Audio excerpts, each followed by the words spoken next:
चारुल, आप ये बताइए कि जिस तरीके से दूध और जलेबी का जिक्र कर रहे थे कुंदन, ये दूध जलेबी कितना शुभ माना जाता है शुभ कार्य के लिए और कितना बेहतर होता है पौष्टिकता के लिए, क्योंकि इस वक्त वहां पे राज नहीं रिवाज बदलने की कवायद है। कैसे देखती हैं आप? बिल्कुल आशिफ जी, देखिए सबसे अहम चीज़ है कि मैं दूध और जलेबी पर जवाब दूं उससे पहले इसके मायने क्या हैं ये समझने होंगे। जिस तरह आपने जिक्र भी किया था प्रताप सिंह बाजवा जी से कि मेरा एक सवाल था और सवाल ये था कि एक तरफ आप बात करते हैं कॉमन सिविल कोड की, तो दूसरी तरफ आप धीरे से ये भी कह देते हैं कि वक्फ बोर्ड की जो ज़मीनें हैं जिन पर अवैध तरीके से कब्जा किया गया है उन्हें कब्जा मुक्त कराया जाएगा। लेकिन क्या इसे हम साइलेंट हिंदुत्व कार्ड नहीं कहेंगे? हालांकि कॉमन सिविल कोड 1989 से ही बीजेपी के एजेंडे में शामिल है। धीरे धीरे जहां पर उत्तराखंड में इसका जिक्र हुआ तो जीत मिली, अब गुजरात में भी ऐलान हो गया और हिमाचल में भी ऐलान हुआ है। लेकिन आप ये भी जानते हैं कि जब हिंदुत्व कार्ड की बात हो तो सनातनियों की परंपराएं क्या हैं, कैसे दिनचर्या की शुरुआत होती है, तो वहां पर दही और मीठी दही से मतलब शुरुआत की जाती है दिन की, और यहाँ पर कहीं ना कहीं उसी तरह से शुरुआत करते हुए, क्योंकि अब मैनिफेस्टो तो जारी कर दिया गया है, लेकिन उसके बाद आगे कैसे बढ़ता है और इसको लेकर भी कुंदन ने जिक्र किया कि दूध और जलेबी तो खा रहे हैं लेकिन लड्डू कौन बंटवाएगा। इसके साथ ही हमारी सहयोगी मीनाक्षी ने भी अभी एक सवाल किया था कि जब राष्ट्रीय अध्यक्ष खुद इस बार हम देख रहे हैं कि चुनावों में जमीन पर उतरे हुए हैं तो उसके मायने क्या हैं, तो यहाँ पर आशिफ जी ये समझना जरूरी है कि अब चुनाव के मायने बदल चुके हैं। अब वो वक्त बहुत दूर रह चुका है कि आप स्टेज पर खड़े होकर भाषण दे देंगे और जनता उससे प्रभावित हो जाएगी। आज कंपटीशन इतना ज्यादा बढ़ गया है हर तरफ, सोशल मीडिया पर भी, और इसके साथ ही चुनावी मंच से आप वादे तो कर लें लेकिन जनता के सामने आपको जाना पड़ेगा, उसके घर जाना पड़ेगा। सही कहा मीना, चारुल। बिल्कुल, देखिए सबसे अहम चीज है कुंदन की यहाँ पर जो अहम चीज रही है, पार्टियों ने मिथक को शायद एक विश्वास बना लिया है कि ठीक है सरकार बदल जाएगी, लेकिन आज का घोषणा पत्र यानी संकल्प पत्र जो भारतीय जनता पार्टी ने जारी किया उसमें आपने सुना होगा खुद नड्डा जी ने कहा कि हमने वो भी किया है जिसका जिक्र हमने अपने घोषणा पत्र में नहीं किया था। महिलाओं को सशक्त करने की बात हो, हाईवे बनाने की बात हो, अस्पतालों को लेकर बात हो, वो तमाम चीजों का जिक्र किया है। यानी जो कहीं ना कहीं एक भ्रम रह गया था, अब ये समझना होगा राजनीतिक पार्टियों को भी कि सिर्फ भाषण नहीं देना है, काम करके दिखाना है, और काम करके जब दिखाया गया तो इसका जिक्र भी बीजेपी ने अपने मैनिफेस्टो में किया। जब नड्डा जी कहते हैं कि हमने अपने मैनिफेस्टो के वादों को तो पूरा किया है लेकिन हमने वो भी किया है जो हमने कहा नहीं था, जिसका हमने जिक्र तक नहीं किया था, ताकि प्रदेश का विकास हो सके, और इसीलिए डबल इंजन की सरकार जो है वो प्रदेश में जरूरी है। और जिस तरह हम जिक्र भी कर रहे हैं मोदी मैजिक वो बहुत ज्यादा ये माना जा रहा है कि चलेगा प्रताप जी, लेकिन मैनिफेस्टो तो चुनाव के दौरान ही जारी किया जाता है और बीजेपी के मैनिफेस्टो में कॉमन सिविल कोड पहले से ही रहा है। लेकिन अभी आप जिस तरह हमारे सहयोगी रहा पहले से है।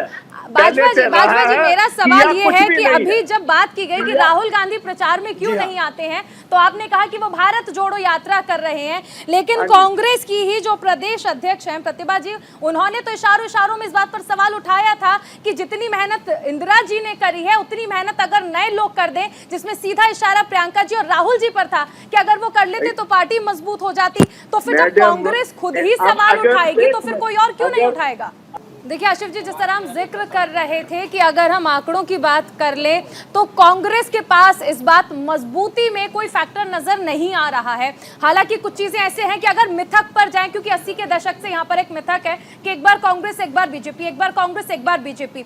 कांग्रेस कहीं ना कहीं इस मिथक को लेकर आश्वस्त है, लेकिन अगर आप देखें उत्तराखंड में जो मिथक था वो टूट गया, उत्तर प्रदेश में जो मिथक था वो टूट गया। अगर ये मिथक इस बार टूट जाता है तो कांग्रेस की मुश्किलें बढ़ सकती हैं। इसके साथ ही सीएम फेस ना होना भी एक बड़ी चुनौती होती है, क्योंकि कांग्रेस अक्सर इस बात को लेकर भारतीय जनता पार्टी पर भी निशाना साधती थी, लेकिन इस बार कांग्रेस खुद बिना सीएम फेस के जा रही है। ये एक चुनौती जरूर हो सकती है। मिथक के भरोसे आप चुनाव में नहीं उतर सकते हैं, लेकिन इसके साथ छत्तीसगढ़ मॉडल को लेकर भी कांग्रेस आश्वस्त है कि शायद छत्तीसगढ़ मॉडल और ये मिथक कि सरकार नहीं बदलती है, ये कांग्रेस के फेवर में आ सकते हैं। आम आदमी पार्टी त्रिकोणीय मुकाबला बनाने के लिए पूरी तरह से यहाँ पर लगी हुई है, लेकिन कांग्रेस जिस तरह छत्तीसगढ़ मॉडल को यहाँ पर लागू करना चाहती है, ऐसे ही आम आदमी पार्टी जो है वो आश्वस्त है आने वाले वक्त के लिए, क्योंकि आम आदमी पार्टी दिल्ली मॉडल लागू करना चाहती है, लेकिन भौगोलिक स्थिति जो है वो इस बात की इजाजत नहीं देती है कि चारुल, आपके पास क्या क्या अभी जानकारी है?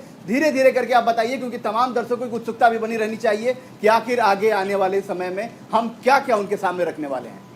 बिल्कुल, देखिए आशिफ जी, अगर हम बात कर लें, सबसे पहले तो आज अहम इसलिए भी है क्योंकि भारतीय जनता पार्टी ने अपना संकल्प पत्र जारी किया है जिसमें 11 संकल्प जारी किए गए हैं।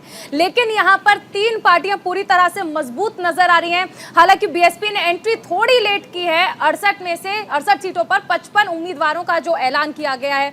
अब बीएसपी जो है वहां पर रैलियां भी करने वाली है, लेकिन मुकाबला जो है त्रिकोणीय होता नजर आ रहा है। अगर हम सबसे पहले भारतीय जनता पार्टी की बात कर लें तो कई मायनों में मजबूत इसलिए है क्योंकि जो सीएम हैं जयराम ठाकुर, उनका कार्यकाल पूरी तरह से बेदाग रहा है। खुद प्रधानमंत्री नरेंद्र मोदी उनकी कई बार पीठ थपथपा चुके हैं और इसके साथ ही सबसे अहम फैक्टर है मोदी मैजिक और सरकार को रिपीट करने वाली चीज। बिल्कुल, देखिए मुझे आशिफ जी लगता है कि सबसे अहम चीज है कि जब हम जनता की बात कर लें तो उसके लिए सहूलियत सबसे ज्यादा जरूरी है। पहाड़ी राज्य है हिमाचल और ऐसे में भौगोलिक स्थिति को अगर हम समझें तो वहां पर आप देखिए, यहाँ पर यानी राजधानी दिल्ली में 5 किलोमीटर आसान है, लेकिन यही बात जब हम पहाड़ों की बात करते हैं, पहाड़ी राज्य की करते हैं, वहां पर 5 किलोमीटर कवर करने में वक्त लगेगा। ऐसे में सबसे अहम चीज है देखिए मेडिकल कॉलेजेस का अनाउंसमेंट करना। पहले पहाड़ी इलाकों में समस्या होती थी कि अस्पताल बहुत दूर हुआ करते थे, जिस वजह से कई सारे जो गंभीर स्थिति में मरीज होते थे उन्हें दम तोड़ना पड़ता था। ऐसे में ये एक सहूलियत देने की बात कही जा रही है। ये कुछ छोटी छोटी चीजें हैं जिन पर कवर किया जा रहा है। कुंदन ने जिस तरह कहा, हिम स्टार्टअप योजना का जिक्र करना, यह भी एक ऐसा पॉइंट हो सकता है क्योंकि बेरोजगारी बहुत ज्यादा है। इसके साथ ही स्कूल, पहले आपने देखा था कि चुनावी मुद्दे अलग होते थे। इस बात का श्रेय जरूर आम आदमी पार्टी को दिया जा सकता है कि पहले ये मुद्दा बनता था कि आप स्कूल पर लड़ाई क्यों नहीं करते हैं, आप अस्पतालों पर बात क्यों नहीं करते हैं, आप इंफ्रास्ट्रक्चर की बात क्यों नहीं करते हैं। तो अब आम आदमी पार्टी की एंट्री के बाद से ही सही, लेकिन कहीं ना कहीं चुनावी स्ट्रक्चर अब कुछ हद तक बदल चुका है। अब हिंदू मुसलमान से हटकर राजनीति होने लगी है और चुनावी मुद्दे बदल चुके हैं। इसीलिए अब आप देखिए कि जब मैनिफेस्टो का जिक्र किया जाता है तो हर पार्टी इस तरह हाईलाइट करती है कि हम हर जिले में इतने अस्पताल खोलेंगे, इतने स्कूल खोलेंगे, इतनी सीटें देंगे।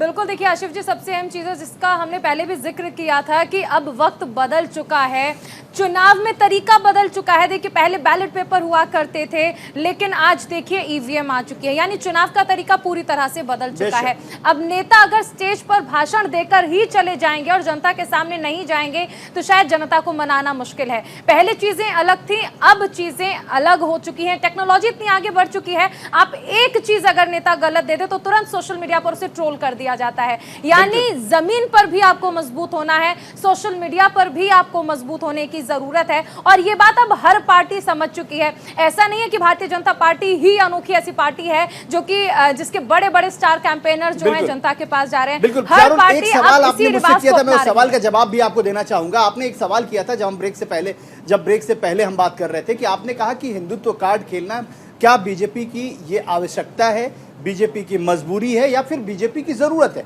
देखिए एक बात समझिए, सबको अपने अपने कोर वोटर को खुश रखने की सबसे बड़ी चैलेंज होती है। कोई भी पॉलिटिकल पार्टी हो, देखिए आम आदमी पार्टी हो, कांग्रेस हो, बीजेपी हो, जो वहां 3 पार्टियां जो प्रमुख पार्टियां जो हैं जो चुनाव लड़ रही हैं, आप जरा सोचिए, कांग्रेस पार्टी को अपने परंपरागत वोटर को खुश रखना है तो उनके लिए वो उस तरीके के वादे दे रहे हैं क्योंकि उनको पता है कि बेरोजगारी कितना बड़ा इशू हो सकता है, महिलाओं के लिए कितने बड़े सारे चीजें उनको ठीक करने हैं, महिलाओं के लिए कितने चैलेंज होते हैं, पहाड़ी राज्य है उसके तमाम चीजों को देखते हुए। दूसरी तरफ आम आदमी पार्टी क्योंकि दिल्ली में जब आई, ये कुंदन मीनाक्षी दोनों इस बात से सहमत होंगे, आप भी सहमत होंगी कि दिल्ली के में आज सरकार बनाने के पीछे उसके सबसे बड़ी जो योजना थी वो था कि फ्री बिजली और फ्री पानी देने का। तो ये आप सोचिए कि वो अब आज के डेट में वो रेवड़ी पॉलिटिक्स कही जाती है, ये उनका तरीका है चुनाव लड़ने का। उसी दूसरी तरफ भारतीय जनता पार्टी का जो सबसे बड़ा और सबसे मजबूत कैडर है वो हिंदुत्व को मानने वाला है। इसमें कहीं दो मत नहीं है कि वो सॉफ्ट हिंदुत्व कह लीजिए या हार्ड हिंदुत्व कह लीजिए, वो हिंदुत्व के लाइन से इधर से उधर नहीं होना है। इसीलिए आप सोचिए कि आज जब संकल्प पत्र जारी हुआ उसमें भी उन्होंने वो 2 बड़े मसलों को रखा है जिनसे साफ तौर पे उनका सरोकार है। वो साफ तौर पे कह रहे हैं कि कॉमन सिविल कोड को भी लागू करेंगे और धीरे से ही सही, लेकिन बहुत ही हंगामे से न सही, लेकिन धीरे से सही तमाम जो वक्त की जमीनें जो इंक्रोच की गई हैं उसको भी रिलीज कराएंगे। मीनाक्षी, आशिफ जी, यहाँ पर इसमें एक सबसे अहम बात चीज ये ये भी भी है कि अगर हम देखें जनाधार की बात करें। मीनाक्षी, मैं चारुल के बाद आपके पास आता हूँ। चारुल जी आशिफ जी, इसमें सबसे अहम चीज ये भी है कि अगर हम हिमाचल प्रदेश की बात कर लें तो आज तक कोई भी मुस्लिम विधायक जो है वो विधानसभा नहीं पहुंचा है।